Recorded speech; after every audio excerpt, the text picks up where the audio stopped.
স্বাধীনের পরে মনে করো 56 বছর চলতেছে এই রাস্তাটা মনে করো আজকে 30 বছর ধরে হাঁটতাছি। বিএমপিরে ভোট দিয়েছি, জাতীয় পার্টিতে ভোট দেই নাই, তখন আমি ভোটার হই নাই। এই রাস্তাটা কেউই পাকা করে না। এই রাস্তাটা হয়েছে কাশিমপুর ইউনিয়নে ভবানীপুর, লতিফপুর, মামুননগর, কুচপাড়া। আর সবাই কয় এই দিব সেই দিব, নির্বাচন আইলে সবাই এইটা দিব ওইটা দিব।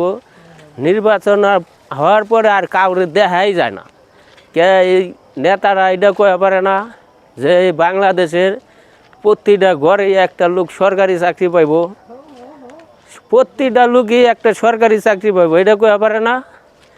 এই কার্ড দিব ওই কার্ড দিব সবই দেয়, কিন্তু এই গাজীপুর জেলায় যে কলকারখানা আছে, যদি খালি কয়া যায় একটা রাস্তাও কাঁচা রাখুম না, সব রাস্তা সোনা দা বাইন্দা দেওয়া পারুম, তাই পারবো, কিন্তু করে না। ইচ্ছা করে সবাই গাড়ি বাড়ি ব্যাংক ব্যালেন্স বনানী গুলশান ওই সিঙ্গাপুর মালয়েশিয়া ওই যে কানাডা যুক্তরাষ্ট্র সবাই বাড়িঘর করে, কিন্তু আমাকে ওই বাংলাদেশের গরিব মানুষ গরিবই থাকে, এই রাস্তাঘাট কেউই করা পারে না।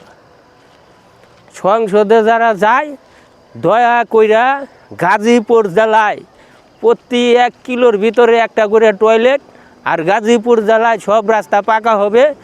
আর গাজীপুর জেলা না, সারা বাংলাদেশের 64